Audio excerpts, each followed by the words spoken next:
श्रेष्ठ शरीर वाले भी हैं, इसलिए मैं भीम से युद्ध कर सकता हूं। यदि भीम मुझसे युद्ध करने को तैयार हो। भीम दादा ने युद्ध स्वीकार किया, युद्ध प्रारंभ हो गया। लेकिन ध्यान दीजिएगा, युद्ध भी नीति के अनुसार चलता है। प्रातः कालीन से प्रारंभ हो जाता है, सूर्यास्त तक युद्ध चलता है और युद्ध के समापन के बाद ये सभी एक दूसरे का स्वागत करते, एक दूसरे का सम्मान करते, एक साथ बैठ करके भोजन करते। यथोचित राजोचित व्यवस्था जरासंध प्रदान करता पांडवों को। युद्ध चलते हुए धीरे धीरे 2 महीने व्यतीत होने को है, लेकिन ये जरासंध किसी प्रकार से भी परास्त होता नहीं है। एक दिन भीम दादा रोने लगे। भीम दादा ने कहा, कन्हैया मुझे तो लगता है कि मैं इस जरासंध को कभी पराजित कर नहीं पाऊंगा। गोविंद ने कहा, भीम दादा आप ऐसा क्यों समझते हैं? भीम ने कहा, कन्हैया आप तो जानते हो मेरे बचपन से लेकर के आज तक ये अभ्यास बना रहा है। मैं प्रातः उठते ही सबसे पहले कलेवा लेता हूँ, उसके बाद ही अगला कोई कार्य करता हूँ। लेकिन जब से मैं इस जरासंध से युद्ध कर रहा हूँ, कलेवा भी प्राप्त नहीं होता है और धीरे धीरे करके मेरा शरीर भी बलहीन होता जा रहा है।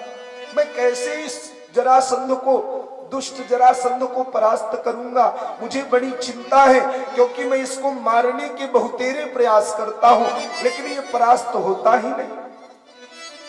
गोविंद ने भीम दादा को समझाया, भीम दादा आप चिंता न करें, कल का सूर्यास्त ये जरासंध देखेगा नहीं, आप कल के ही दिन इसे पराजित कर देंगे। अगले दिन प्रातः हुई, युद्ध प्रारंभ हुआ। जब देखा युद्ध होते होते मध्याह्न हो गई है और भीम दादा सकुचाने लगे हैं, अपने आप को बलहीन समझने लगे, सो गोविंद ने एक तृण उठाया और तृण उठा करके मध्य से फाड़ करके विपरीत दिशा में फेंक दिया। देख करके भीम दादा समझ गए। भीम दादा ने इस जरासंध को भी मध्य से 2 टुकड़े में विभाजित किया और विपरीत दिशा में फेंक दिया। इस प्रकार जरासंध का भी वध हो गया।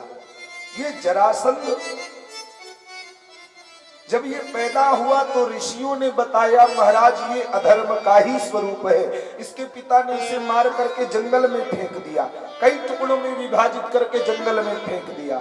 लेकिन एक जरा नाम की राक्षसी आई, अपनी मायावी विद्या के द्वारा इसके प्रत्यांगों को जोड़ करके इसको सशरीर फिर से पुनर्जीवित कर दिया और नाम रखा जरासंध।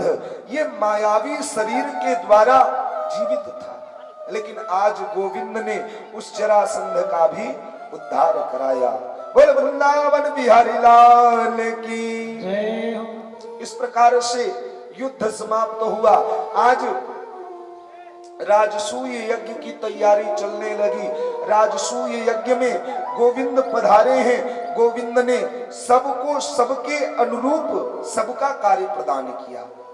सुखदेव जी कहते हैं, भीमो महान सारो धनाध्यक्ष सुयोधन सहदेवस्तु पूजाया नकुलो द्रव्य साधने। भीमो महान साध्यक्षो, भीम दादा को भोजन का ही अध्यक्ष बनाया गया। क्यों? कहे जो खाना जाने वही तो खिलाना जानेगा। जिसने अपने जीवन में श्रेष्ठ पकवान खाए ही ना हो, वो क्या खिलाना जानेगा? कहे जाके पैर न फटी बेवाई सो का जाने पीर पराई। अगर पैर में बेवाई कभी फटी होगी तब तो दूसरे का दुख समझ में आएगा कि हाँ बहनों ऐसे ही हमारे दर्द है। जब कभी फटी ही नहीं तो क्या जानेंगे हम। उसी प्रकार जो खाया है वही खिलाना जानेगा। इसलिए भीम दादा को भोजनालय की व्यवस्था प्रदान की गई। और धनाध्यक्ष सुयोधन,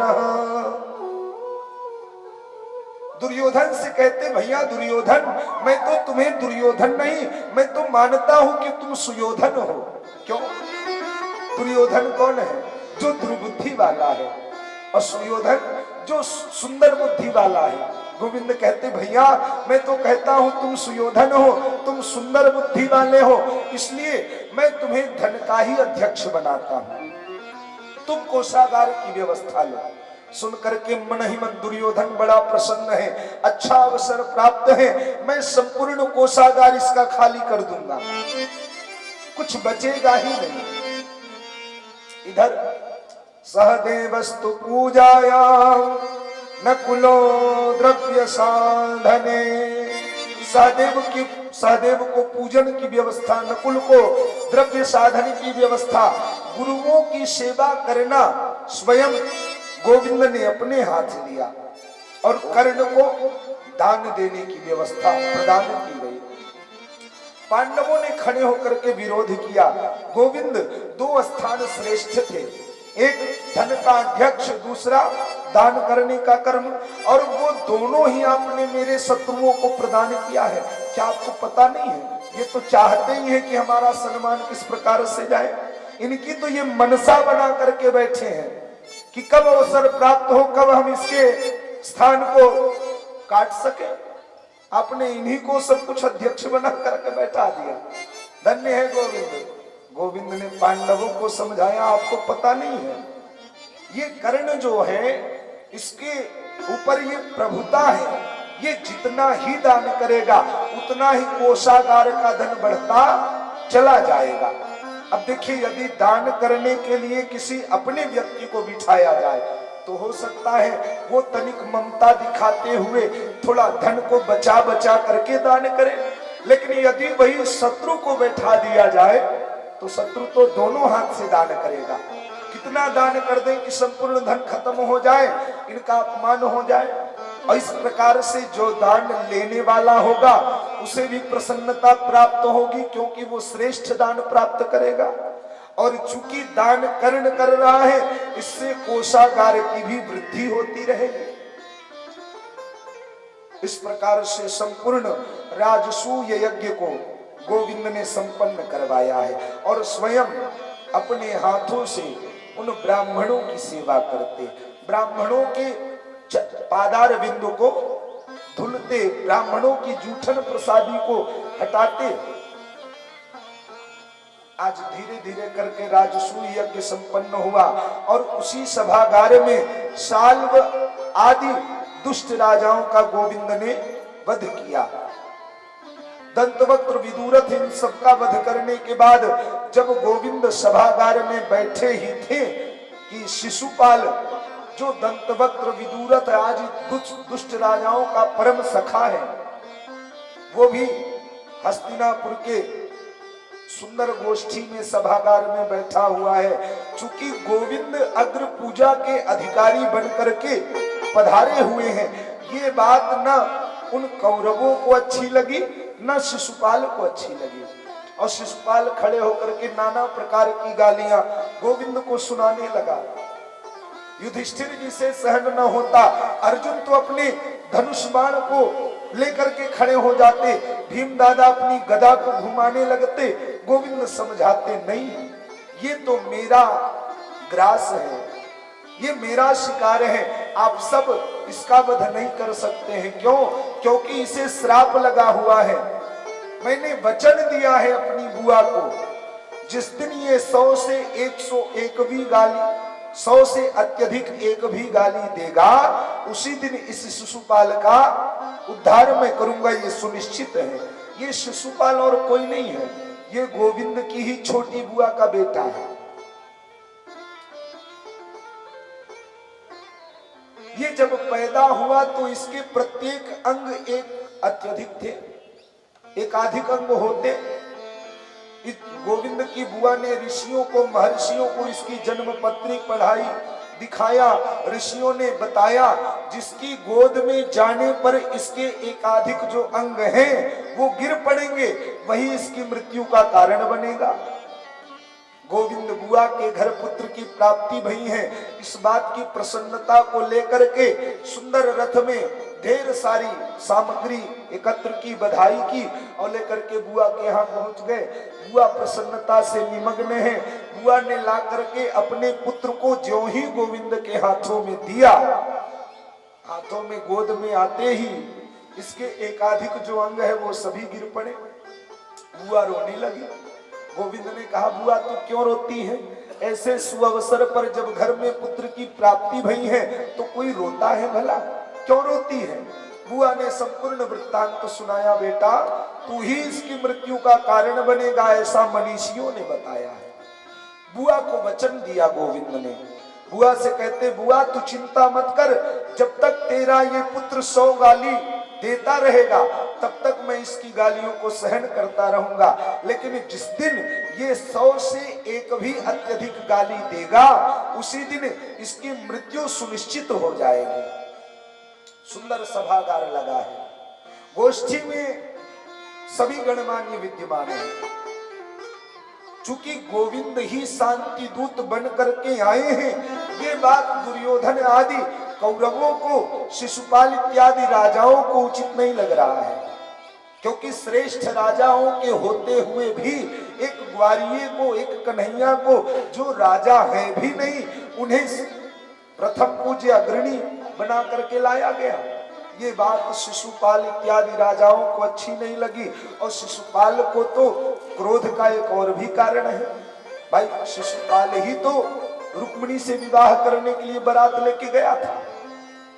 विदर्भ नरेश के यहाँ सेहरा सजा करके बैठा शिशुपाल विवाह करने के लिए, और जिससे विवाह होना है वो कन्या लेकर के कोई और चला जाए तो दूल्हे की क्या स्थिति होगी। शिशुपाल को इस बात का दुख है कि यही मेरे विवाह में अवरोध बना, कारण बना, जो मैं बिना पत्नी के बारात लेकर के मुझे आना पड़ा। ये नाना प्रकार की बातें शिशुपाल को याद आती और नाना प्रकार की गालियां गोविंद को सुनाता जाता। और जैसे ही 101 गाली प्रदान की, गोविंद के हाथ से सुदर्शन निकला और जा करके इस शिशुपाल का वध कर दिया। इस प्रकार से बड़े बड़े दुष्ट राजाओं का, दैत्य राजाओं का गोविंद ने खेल खेल में ही उद्धार किया। गोविंद कहते हैं, परीक्षित, इस प्रकार से मैंने तुम्हें परमात्मा की अन्यान्य कथाओं का श्रवण कराया। अब तुम क्या सुनना चाहते हो, तुम बताओ। हाथ जोड़ करके परीक्षित जी बोल पड़े। परीक्षित जी ने कहा, महाराज, मैंने सुना है कि परमात्मा का नाम दीन बंधु है, परमात्मा का नाम दीनानाथ है। तो महाराज ये बताओ, क्या गोविंद ने आज तक किसी दीन को भी अपना बंधु बनाया है या नहीं? यदि बनाया हो तो कृपा करके मुझे उन चरित्रों का श्रवण कराइए। सुन करके सुखदेव जी को सुदामा जी की याद आ गई। देखिए, भागवत जी में ब्राह्मण देवता का नाम सुदामा कहीं भी नहीं आया है। अंत में बताया गया तो श्रीदाम चरिते श्रीदाम कहा गया। अन्य अन्य जगहों पर सुदामा भी आता है। और नाम से हमको क्या लेना है, हमको तो चरित्र पर ध्यान देना चाहिए। बताने लगे, कहे कृष्ण स्यासीत सखा कश्चित ब्राह्मणो ब्रह्मवित्तम विरक्त इंद्रियार्थेषु प्रशांतात्मा जितेंद्रियः। कदाचित कन्हैया के भी एक ब्राह्मण सखा है। कृष्ण स्यासीत सखा कश्चित, जो ब्राह्मण है, ब्राह्मण ही नहीं ब्रह्म को जानने वालों में अग्रणी भी है, ब्रह्मवित्तम।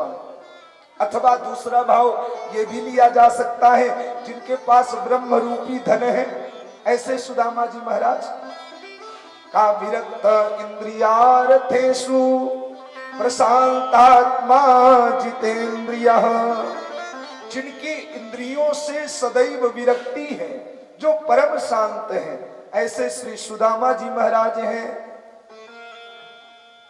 एक निवेदन करूं आपसे, सुदामा जी के जीवन में नाना प्रकार के दुख हैं, लेकिन फिर भी सुदामा जी को दरिद्र कहा जा नहीं सकता है। ये सुनिश्चित है कि सुदामा जी की धोती 4 जगह से फटी होती, लेकिन सुदामा दरिद्र नहीं है।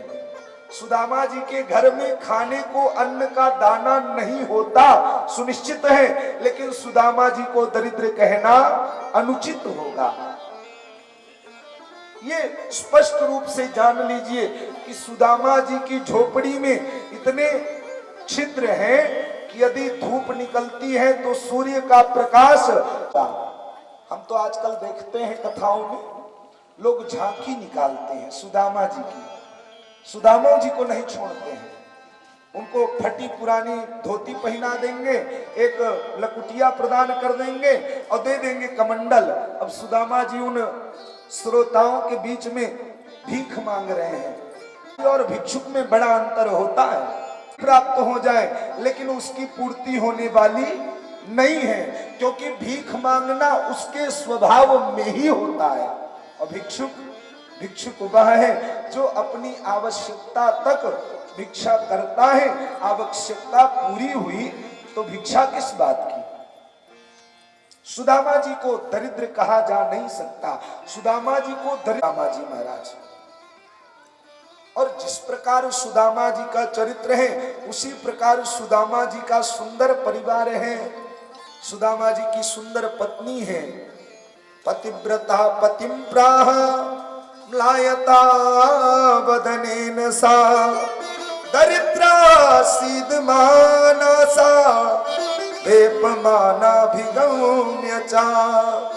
सुंदरी पत्नी प्राप्त है, नाम है सुशीला, परम पतिव्रता है, परम पतिपारायणा है, म्लायता वदनेन सा।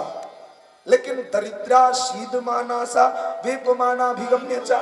इतनी विभूतियों के बताने के बाद पीछे ले जाकर के कह दिया दरिद्रा है। ये ऐसा क्यों किया? सुदामा जी को तो नाना प्रकार की विभूतियों से विभूषित किया गया, लेकिन जब पत्नी की बात आई तो दरिद्रा कह दिया। ऐसा क्यों किया? देव मास्टर साहब हैं तो देवी जी मास्टरनी अपने आप है, भले वो अंगूठे छाप का है न हो, करुआ अक्षर भैंस बराबर, लेकिन वो मास्टरनी है। पतिदेव हमारे बाबूजी जैसे अगर श्रेष्ठ डॉक्टर हैं तो हमारी माता जी अपने आप डॉक्टरनी है, भले वो एक गोली का नाम जाने या ना जाने, लेकिन वो डॉक्टरनी है। इस प्रकार सुदामा जी को तो नाना विभूतियों से विभूषित किया गया, परंतु जब सुशीला जी की बात आई तो दरिद्रा कह दिया। बताते हैं क्योंकि सुदामा जी के घर 4 संतति भी हैं और एक माता होने के कारण अपने पुत्रों के मोह में कभी कभी इनको धन की भी कामना सताती है, इसलिए ये कहीं न कहीं दरिद्रा भी है। इस प्रकार सुदामा जी का सुंदर परिवार है। परमात्मा देखते हैं कि ये सुदामा इतने दिन व्यतीत हो गए लेकिन आज तक कभी दरबार पर आया नहीं, कभी मुझसे कुछ याचना की नहीं, क्योंकि ब्राह्मण की प्रधान वृत्ति तो संतोष की है। इसलिए अब सुदामा जी तो आने वाले नहीं, क्यों न मैं ही चलूं, क्योंकि परमात्मा तो शरणागत वत्सल है, दीनानाथ है। सो परमात्मा ने ब्राह्मण का वेश बनाया और ब्राह्मण का वेश बना करके सुदामा जी के द्वार पर आ गए। सुदामा जी के द्वार पर आकर के याचना की, देवी भिक्षाम देहि। अंदर से सुशीला निकली बाहर। सुशीला ने देखा ब्राह्मण देवता आए हैं, याचना कर रहे हैं। सुशीला बोल पड़ी, महाराज मैं आपको क्या प्रदान करूं? मैं आपको कुछ भी प्रदान नहीं कर सकती। कारण पूछा। ब्राह्मण देवता ने कहा, क्यों बेटी, तू मुझे कुछ क्यों नहीं प्रदान कर सकती? देवी सुशीला बोल पड़ी, कही महाराज क्योंकि हमारे घर सूतक लगा हुआ है। सूतक? कैसा सूतक? कहे वृद्धि सूतक लगा है महाराज, और जब से ये लगा हुआ है तब से कुछ भी लेना देना सब बंद है। कहे वृद्धि सूतक कौन पैदा भया? कहे महाराज दरिद्र देव पैदा भय। जब से ये दारिद्र देव पैदा भय हैं तब से घर में आवागमन लेन देन सब बंद है। एक दारिद्र देव तो कहते हैं, हे प्रभु भो दारिद्र नमस्तुभ्यं सिद्धो हम त्वत्प्रसादतः पश्यामि जगत सर्वं न मां पश्यति कश्चन। एक दारिद्र कहता है, दारिद्र देव आपने अपनी सिद्धि बड़ी प्रदान की है क्या? कहे पश्यामि जगत सर्वम, मैं संपूर्ण संसार को तो देख सकता हूं, लेकिन न मां पश्यति कश्चन, मुझे देखने वाला कोई नहीं है।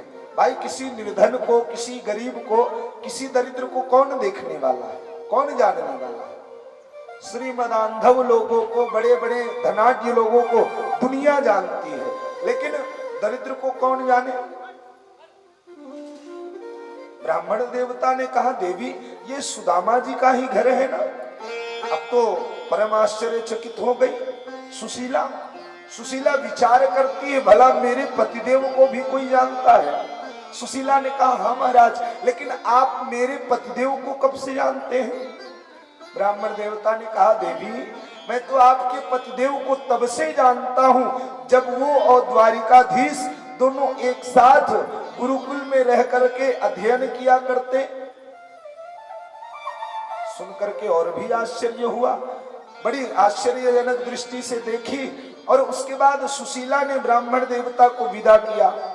सायंकालीन बेला में जब सुदामा जी महाराज आए तो सुदामा जी की चरण सेवा करने बैठी, चरण सेवा करते हुए बोल पड़ी, कहती है पतिदेव कुछ मेरे मन में कामना है, यदि आदेश हो तो प्रश्न करूं। सुदामा जी ने कहा बोल देवी क्या बात है? सुशीला बोल पड़ी। सुशीला ने कहा महाराज ननु ब्रह्मन् भगवतः सखा साक्षात् श्रियः पति ब्रह्मण्यश्च शरण्यश्च भगवान सात्वतर सभा। एक बात बताएं, मैंने सुना है क्या द्वारिकाधीश जो है वो आपके सखा है? पहले आप ये बताओ। सुदामा जी ने कहा देवी बात तो बिल्कुल सत्य है, वो द्वारिकाधीश मेरे बचपन के सखा है। हम और द्वारिकाधीश दोनों एक साथ सांदीपन महर्षि के यहाँ अध्ययन किया करते, लेकिन तुम्हें ये बात किसने बताई? देवी सुशीला ने कहा स्वामी किसी ने भी बताई हो, लेकिन एक बात बताओ आज तक आपने ये बात मुझसे क्यों नहीं बताई? सुदामा जी बोल पड़े देवी क्या बताता, जिससे भी कहता कि द्वारिकाधीश मेरे बचपन का सखा है, लोग मेरा परिहास ही तो करें, फिर मैं क्या बताता। सुशीला ने कहा स्वामी दुनिया आपके ऊपर भरोसा करे या न करे, लेकिन ये सुशीला जो आपकी धर्मपत्नी है ये तो आपकी बातों पर भरोसा करती, फिर आपने मुझे आज तक ये बात नहीं बताई। खैर कोई बात नहीं, लेकिन मैंने ऐसा सुना है वो कन्हैया ब्रह्मण्यश्च शरण्यश्च, वो शरणागत वत्सल हैं, ब्राह्मण भक्त हैं, इसलिए मेरे अनुसार आपको गोविंद के पास, अपने सखा के पास जाना चाहिए। सुन करके सुदामा जी महाराज मन ही मन प्रसन्न हो गए। अयम ही परमो लाभ उत्तम श्लोक दर्शनम, धन्य है देवी, वैसे भी कहीं आने जाने देती नहीं है, लेकिन आज परमात्मा की कृपा है, स्वयं देवी जाने को कह रही है, इससे श्रेष्ठ दूसरा कोई लाभ होने वाला नहीं है। लेकिन फिर सुदामा जी विचार करते हैं जब मित्र के घर जाएं, जब गुरु के घर जाएं, जब परमात्मा के चरणों में जाएं, तो खाली हाथ नहीं जाना चाहिए, कुछ ना कुछ लेकर के जरूर जाना चाहिए। कहते देवी कुछ ऐसा है जो मैं अपने सखा के प्रीत्यर्थ लेकर के जाऊं? देवी ने कहा स्वामी आप चिंता मत करो, मैं शीघ्र ही आपको कुछ न कुछ ले जाने की व्यवस्था करती हूं। और इतना कह करके निकल पड़ी। क्या किया? याचित्वा चतुरो मुष्टिन विप्रान पृथुक तंडुलान चैल खंडेन तान बद्ध्वा भरत्रे प्रादान उपायनम। क्या किया? याचित्वा चतुरो मुष्टिन, 4 घर में गई और 4 घर से टूटे फूटे चावल मांग करके लेकर के आई। ऐसा क्यों किया? क्योंकि सुशीला एक श्रेष्ठ ब्राह्मणी है।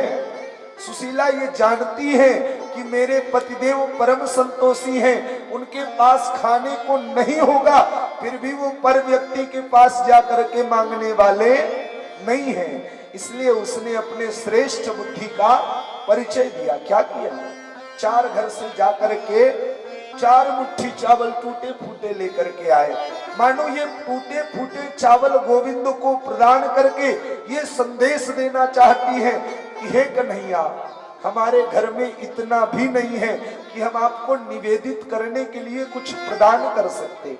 इसलिए 4 घर से टूटे फूटे चावल प्रदान किए और ले आकर के एक कटे फटे कपड़े में बांध दिया, बांध करके प्रदान कर दिया। और जब सुदामा जी चलने लगे तो सुदामा जी से बोल पड़ी, स्वामी आप जा रहे हो, जब गोविंद से मिलना, जब अपने सखा से मिलना तो मेरा एक संदेशा कह देना। कौन सा संदेशा? कहे 1 मास द्वय पाख में 2 एकादशी होय, सो प्रभु दीन दयाल ने नित प्रतिदीन ही मोहि। हे गोविंद, हे कन्हैया, आपके वैष्णव भक्तजन, श्री वैष्णवजन 1 माह में 2 एकादशी होती है, उन 2 एकादशियों के व्रत को धारण करते हैं। लेकिन आपने हम भक्तों पर इतनी बड़ी अनुग्रह प्रदान की है कि प्रायः नित्य ही एकादशी का व्रत ही बना रहता है। ऐसा कह करके भेज दिया। सुदामा जी ने कहा, ठीक है देवी, मैं जब गोविंद से मिलूंगा तो तुम्हारा संदेशा जरूर कह दूंगा। इस प्रकार से सुदामा जी कह करके नंगे पांव द्वारिका की ओर निकल पड़े।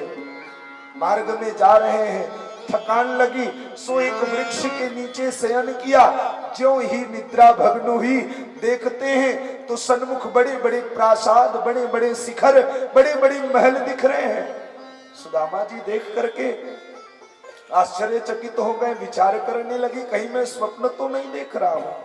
ऐसा विचार करते ही कि सामने से एक पथिक जा रहा था, उस पथिक को रोका और रोक करके कहा, भैया मुझे द्वारिका जाना है, मार्ग प्रशस्त करो। पथिक सुदामा जी की बात को सुन करके आंखें फाड़ फाड़ करके देखने लगा। धन्य है ब्राह्मण देवता, द्वारिका में ही बैठकर द्वारिका का ही मार्ग पूछ रहे हैं। पथिक ने कहा, महाराज आप द्वारिका में ही विराजमान हैं। सुदामा जी ने कहा, बड़ी अच्छी बात है भैया, अब मुझे ये बताओ, मुझे अपने सखा, अपने बचपन के सखा कन्हैया से मिलना है, उसके घर का मार्ग प्रशस्त करो। पथिक ने कहा, ब्राह्मण देवता बड़ी अच्छी बात है, आपके कन्हैया मित्र हैं, लेकिन एक बात बताओ, जब हम अपने मित्र के घर जाते हैं तो कोई नाम गांव पता कुछ तो ज्ञात तो होता है, सिर्फ कन्हैया कह देने से मैं आपको कौन सा मार्ग बताऊं। सुदामा जी ने कहा, भैया मैं और कुछ तो जानू नहीं, लेकिन हाँ इतना जरूर जानता हूं कि मेरा सखा, मेरा कन्हैया आजकल द्वारिका का राजा है। सुन करके बड़ा आश्चर्य दृष्टि से देखने लगा। धन्य है ब्राह्मण देवता, 4 जगह से फटी धोती पहने हुए हैं और हमारे महाराज को अपना सखा बता रहे हैं। लेकिन हो सकता है परमात्मा की कृपा, कौन जाने परमात्मा की कृपा। सो बता दिया, महाराज ये जो बड़े बड़े प्रासाद, बड़े बड़े शिखर, बड़े बड़े महल ये दिख रहे हैं, ये सारे ही आपके सखा के ही घर हैं, आप किसी में चले जाओ। सुदामा जी चल पड़े। सन्मुख जो महल है, रुक्मिणी महल की ओर जा रहे हैं। जा करके प्रवेश करने का प्रयास किया, द्वारपालों ने रोक दिया। अरे ब्राह्मण देवता कहाँ जा रहे हो, कृपया कारण बताओ, कहाँ जा रहे हो, क्यों जा रहे हो। ब्राह्मण देवता ने कहा, भैया मुझे तुम्हारे महाराज से मिलना है। महाराज से क्यों मिलना है, आप कौन हैं। बोल पड़े, भैया मैं तुम्हारे महाराज का ही बचपन का सखा हूँ। तुम्हारे महाराज और मैं एक ही गुरु के घर एक साथ अध्ययनरत थे, एक साथ अध्ययन किया करते थे। हम सब बचपन के सखा हैं, बाल सखा हैं। बड़ा आश्चर्यचकित दृष्टि से देख रहा है द्वारपाल। महाराज आप एक क्षण विश्राम करो, हम पहले महाराज से पूछ करके आए। जा करके कन्हैया के दरबार में दरबानों ने प्रणाम किया, महाराज की जय हो, आपके लिए कुछ विशेष संदेशा लाया हूं। परमात्मा ने कहा बताएं। द्वारपालों ने कहा महाराज आपके दरबार में नौकरी करते हुए, दरबानी करते हुए, दरबार में दरबानी की नौकरी करते हुए हमें वर्षों व्यतीत हो रहे हैं, लेकिन महाराज आज जो विभूति द्वार पर आई है ऐसी विभूति आज तक हमने नहीं देखा है, ऐसी महान विभूति आई हुई है। गोविंद ने कहा कौन है आया है? द्वारपाल बोल पड़े महाराज शीश पगा न झगा तन पे, प्रभु जाने को आए बसे कहीं ग्रामा, धोती फटी सिलटी दुपटी, अरुपाय उपान की नहीं श्यामा, द्वार खड़ो बिज दुर्बलेक, रहो चकसो वसुधा अभिरामा, पूछत दीन दयाल को नाम, बतावत आपनो नाम सुदामा। जो ही परमात्मा गोविंद ने अपने परम सखा सुदामा के नाम को श्रवण किया, परमात्मा की प्रसन्नता का ठिकाना न रहा। परमात्मा अंग वस्त्र रखना भूल गए, पादुका पहननी भूल गई, मुकुट लगाना भूल गए, अपने उस आसन से कूदे और बड़ी वेग से भागते हुए चले जा रहे हैं। सारे दरबार में बैठे हुए सारी मंत्रिमंडल स्तब्ध है। ऐसी कौन सी विभूति आई हुई है जो परमात्मा स्वयं अगवानी करने जा रहे हैं? आज तक नाना प्रकार की विभूतियों को आया हुआ हमने जाना, लेकिन जब महाराज किसी विशेष विभूति का स्वागत करना होता तो मंत्रिमंडल को भेज देते। लेकिन हो न हो, ये आज जो द्वार पर ब्राह्मण आया है ये जरूर कोई विशेष ब्राह्मण है जो परमात्मा स्वयं अगवानी करने जा रहे हैं। इधर द्वार पर खड़े हुए सुदामा जी, जिनके मन में संकल्प विकल्प चल रहा है, ना जाने मेरा कन्हैया मुझे जान पाएगा या नहीं, ना जाने पहचान पाएगा या नहीं। बरसों बाद गोविंद से मिल रहा हूं, जब मिला था तो कितना छोटा था, लेकिन आज इसका वैभव, इसका पद, इसका कद कितना श्रेष्ठ हो गया है। बड़े बड़े प्रासाद, बड़े बड़े शिखर, बड़े बड़े महल देख करके सुदामा जी अंतर मन से लज्जित हैं। सोच रहे हैं किस भाव से मिलूंगा, ना जाने मेरा गोविंद मुझे जान पाएगा या नहीं। क्योंकि वैभव आने के बाद व्यक्ति को मद आ जाता है। संकल्प विकल्प चल ही रहा था। गोविंद दौड़े दौड़े आए, सुदामा जी को अपने अंक से लगाया। अंक से लगा करके आज दोनों सखा सजल नेत्र हैं। दोनों के नेत्रों से गंगा जमुना की धार बह रही है। गोविंद सुदामा जी का हाथ पकड़ करके लाए, सुदामा जी को निज सिंहासन पर बिठाया। निज सिंहासन पर बिठा करके सुदामा जी के चरणों में अपने हाथ फेरने लगे और देवी रुक्मिणी को आदेश करते, देवी देखती क्या हो, जाओ शीघ्र ही एक लोटा जल परात लेकर के आओ, ब्राह्मण देवता के चरणार बिंदु धुलने हैं, पाद प्रक्षालन करने हैं। इतना सुनकर के रुक्मिणी जी भी स्तब्ध हो गई। रुक्मिणी जी भी विचार करने लगी, जिस कार्य को करने के लिए इस द्वारिकापुरी में हजारों दास दासियां लगे हुए हैं, उसी कार्य को करने के लिए एक पट्ट महिषी को आदेश किया जा रहा है। हो न हो, सुनिश्चित है ये कोई न कोई विशेष महान विभूति है। रुक्मिणी जी दौड़ी दौड़ी गई और जा करके उधर लोटा जल परात लेकर के आती। परमात्मा सुदामा के चरणों में बैठ गए, सुदामा के चरणों में हाथ फेरने लगे और ज्यों ही सुदामा के चरणों में गोविंद के हाथ गए, गोविंद रोने लगे। नरोत्तम दास जी बड़ा सुंदर लिखते हैं। नरोत्तम दास जी कहते हैं, ऐसे बेहाल बेबाइन सो पग कंटक जाल लगे, जोए, आए महादुख पायो सखा, तुम आय इते न किते दिन खोए।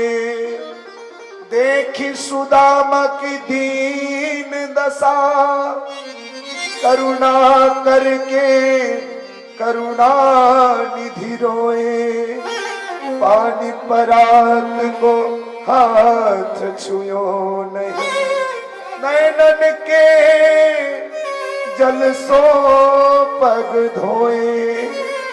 परमात्मा सजल नेत्र है, सर्वथा गोविंद का पाद प्रक्षालन गोविंद के नेत्रों से बहती हुई गंगा जमुना की धार ही कर रही है। परमात्मा विचार करते हैं, धन्य है सुदामा, इतने दुखों की प्राप्ति के बाद भी तुझे एक बार भी इस कन्हैया की याद नहीं आई। सुदामा जी का पाद प्रक्षालन किया और सुखदेव जी कहते हैं, प्रीतो विमुल चयल बिंदु नेत्राभ्याम पुष्करे क्षण। परमात्मा के नेत्रों से प्रेम के अश्रु निकलने लगे और सदा सर्वथा सुदामा जी के चरण पाद प्रक्षालन हो गए। और क्या किया परमात्मा ने, अग्रही चिरसाराजल भगवान लोक पावन, दिव्य गंधेना चंदना गुरु कुमकुमई।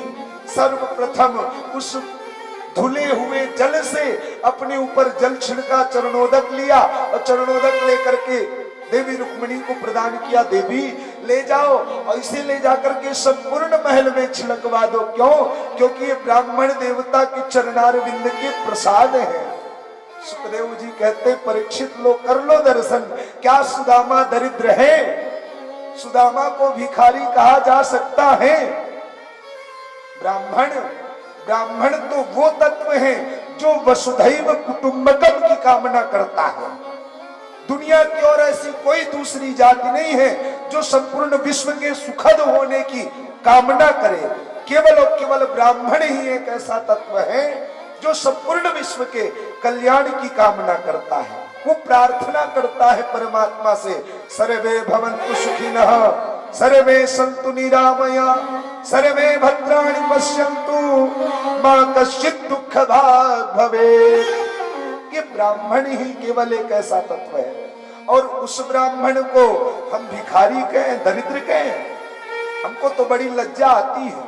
बड़े बड़े व्यास हैं, लाखों रुपए लेकर के कथा वाचते हैं, हम तो उनके सामने बहुत छोटे हैं, बहुत बिंदु के समान हैं। लेकिन फिर भी बड़ी लज्जा आती है एक ब्राह्मण होकर के ब्राह्मण का ही अपमान, वो भी सुदामा जैसे श्रेष्ठ ब्राह्मण का, जिसका पाद प्रक्षालन स्वयं गोविंद करें।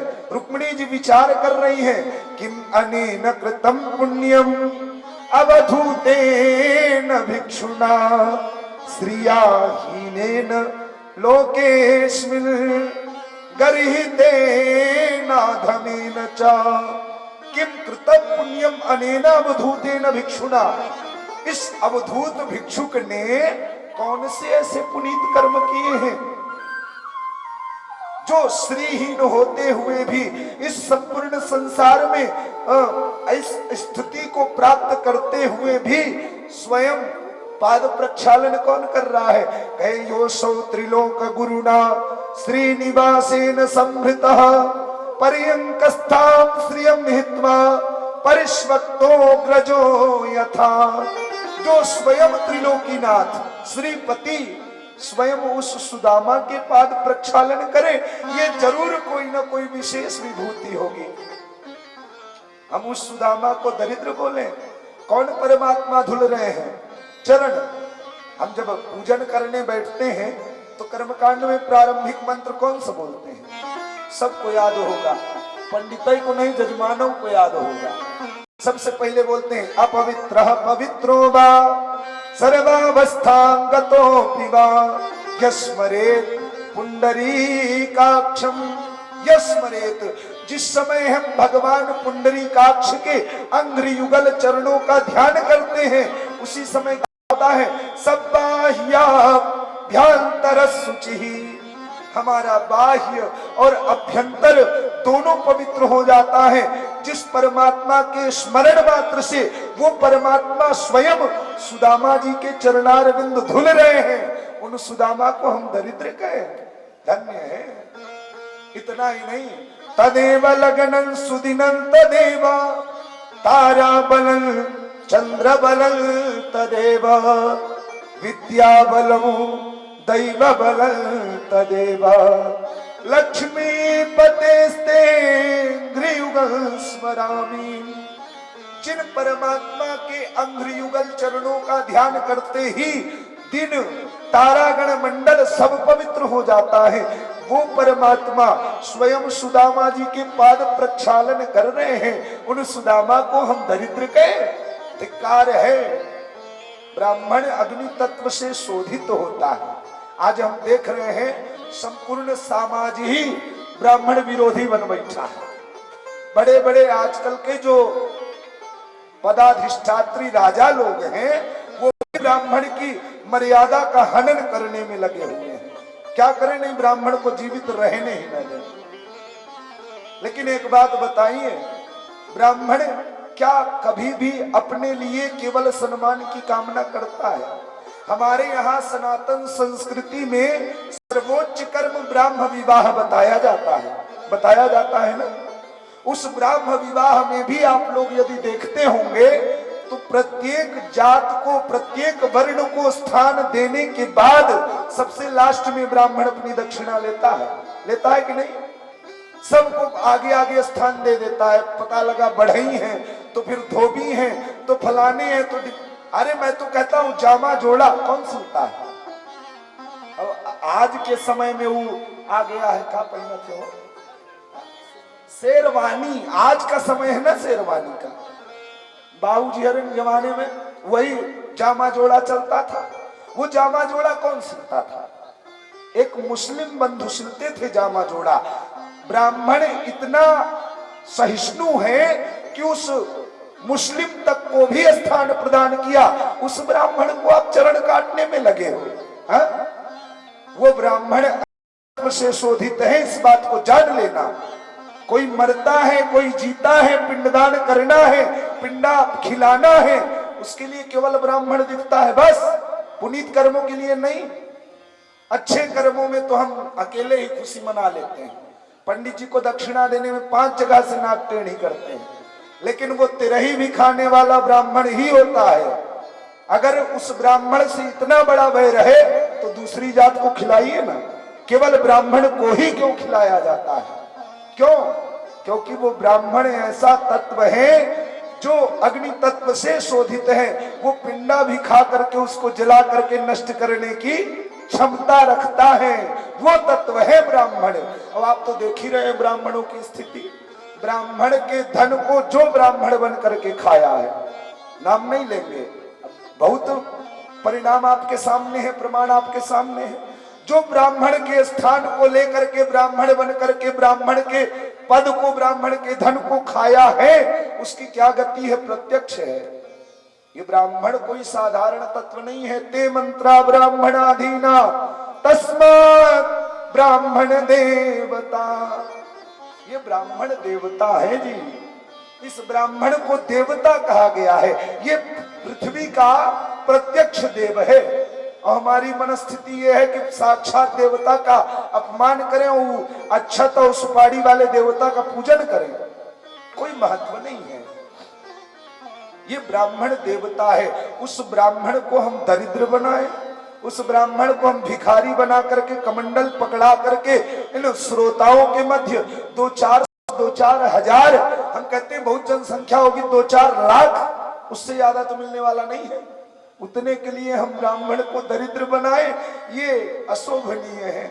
सुदामा के साथ ऐसा खिलवाड़ नहीं होना चाहिए। सुदामा तो श्रेष्ठ है, अग्रणी है, और सुदामा के जीवन के चरित्र को अभी मैं आगे भी बताऊंगा।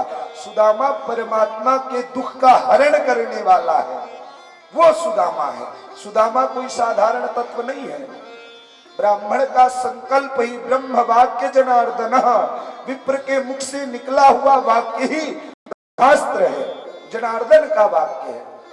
ये आज का समय तैयार है जिसमें हाई कोर्ट, काला कोर्ट, पीला कोर्ट, कौन कौन कोर्ट तैयार हो गए हैं। हाँ? वकील लोग काला काला कोर्ट पहन के टहल रहे हैं। लेकिन प्राचीन समय में एक ब्राह्मण की वाणी ही सुप्रीम कोर्ट, हाई कोर्ट, जज सब कुछ हुआ करती। आज के भी समय में है।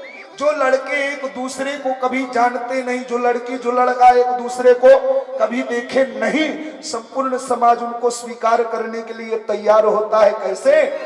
उस ब्राह्मण के शब्द से निकली हुई, ब्राह्मण के मुख से निकले हुए शब्द से। ये ब्राह्मण का संकल्प ही जनार्दन का वाक्य होता है।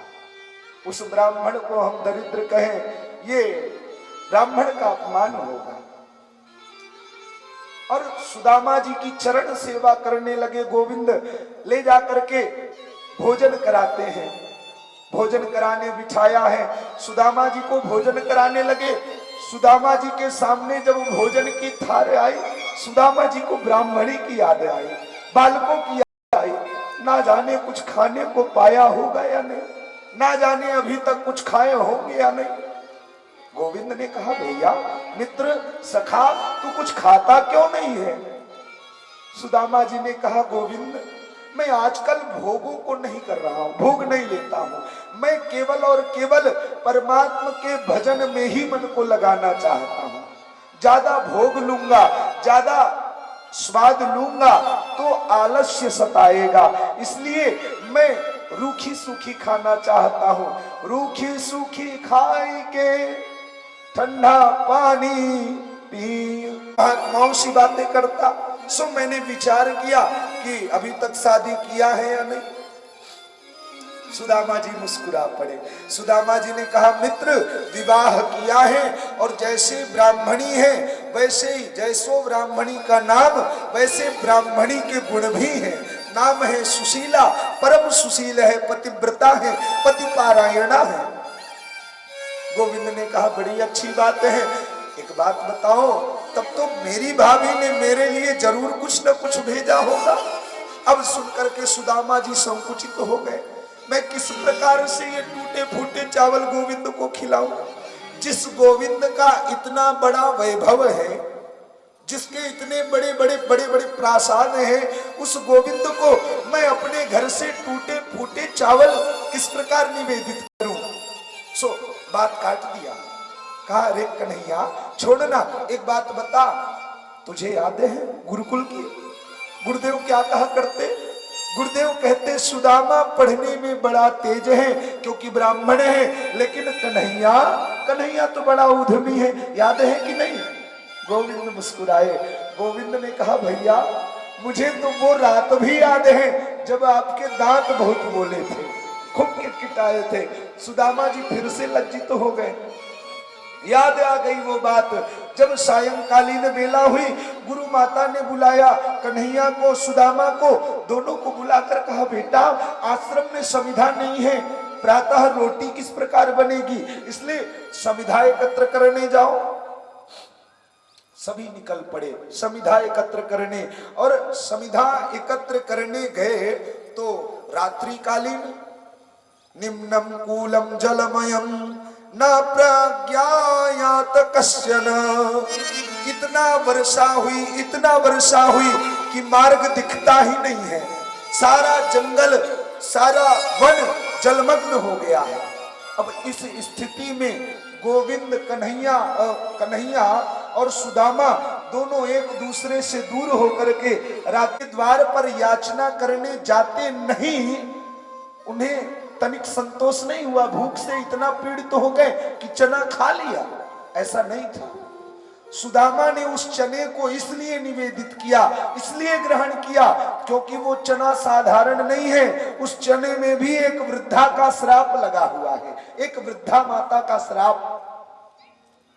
वो वृद्धा माता भिक्षुक वृत्ति को धारण करके भीख मांग करके उस चने को लेकर के आई है। अपनी छोटी सी कुटिया में ले जाकर के उस चने की पोटली को रखी है। और स्थिति ऐसी बनी कि एक चोर आया सायंकालीन बेला में और उस चने को चुरा करके भागने लगा। भागते हुए उस चोर को देख करके उस वृद्धा माता ने उस चने में अपना श्राप दिया, जो भी मेरे इस चने का भोग करे मैं उसे श्राप देती हूं, वो आजीवन दरिद्रता का ही वैभव प्राप्त करे। इस प्रकार का श्राप लगा है। ये है सुदामा, जिसने परमात्मा के भी दुख को अपने ऊपर निवारयामः संपेत्य माधवम, सब कुछ माधव के दुख को अपने ऊपर वारित कर लिया, वो सुदामा है। सुदामा कोई साधारण तत्व नहीं है। इसे ही तो मित्र कहते हैं, कह जे न मित्र दुख हो ये दुखारी, जे न मित्र दुख हो ये दुखारी, जे न मित्र दुख हो ये दुखारी, जे न मित्र दुख हो ये दुखारी, नहीं बिलोकत पातक भारी, नहीं बिलोकत पातक भारी, नहीं बिलोकत पातक भारी, नहीं बिलोकत पातक भारी। सुदामा जी ने परमात्मा के हिस्से के भी दुख को स्वयं सहन किया है, वो तत्व है सुदामा। सुदामा जी को वो याद आया, सुदामा जी तनिक लज्जित हुए। सुदामा जी ने कहा भैया उसके बाद का विषय याद है ना, जब प्रातः हुई हम सब गुरुदेव के चरणों में पहुंचे। प्रातः गुरुदेव परेशान थे, ना जाने दोनों बालक कहाँ होंगे, किस अवस्था में होंगे। और जब हम पहुंचे तो गुरुदेव ने हमें ढेर सारा आशीर्वाद दिया था। क्या कहा था गुरुदेव ने, एतदेव हि तच्छिष्यैहि कर्तव्यं गुरु निष्कृतं, यद वै विशुद्ध भावेन सर्वार्थार्पणं गुरो। ये शिष्य का यही कर्तव्य है, एक शिष्य का, एक श्रेष्ठ शिष्य का श्रेष्ठ यही कर्तव्य है। क्या? यद वै विशुद्ध भावेन, जो अपने निर्मल भाव से, विशुद्ध भाव से सर्वार्थात्मार्पणम गुरु, अपना सब कुछ गुरु गोविंद के चरणों में अर्पित करें, ये श्रेष्ठ शिष्य के लक्षण होने चाहिए। शिष्य के मन में ये विकार नहीं आना चाहिए कि हम गुरुदेव को कुछ प्रदान कर रहे हैं। क्या हम गुरु को कुछ प्रदान करते हैं? हम तो आजीवन गुरु से कुछ न कुछ लेते ही रहते हैं। हम तो वंदना करते हैं, हे महादानी, हे महाज्ञानी, रहूं मैं सुबह शाम आपके चरणों में। हे गुरुदेव प्रणाम आपके चरणों में, तीर्थ धाम आपके चरणों में। हे गुरुदेव प्रणाम आपके चरणों में, सारे तीर्थ धाम आपके चरणों में। हे गुरुदेव प्रणाम आपके चरणों में, सारे तीर्थ धाम आपके चरणों में। हे गुरुदेव प्रणाम आपके चरणों में। देव भगवान की जय हो।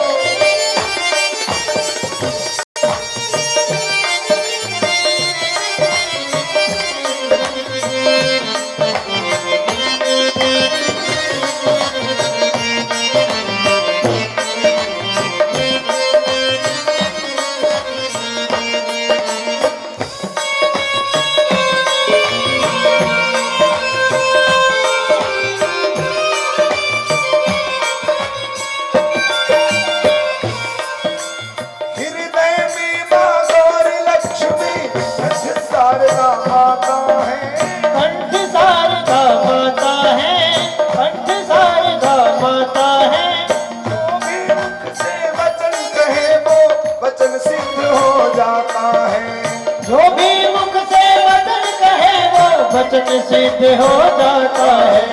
हे गुरु ब्रह्मा है गुरु विष्णु, है गुरु ब्रह्मा है गुरु विष्णु, है शंकर भगवान आपके चरणों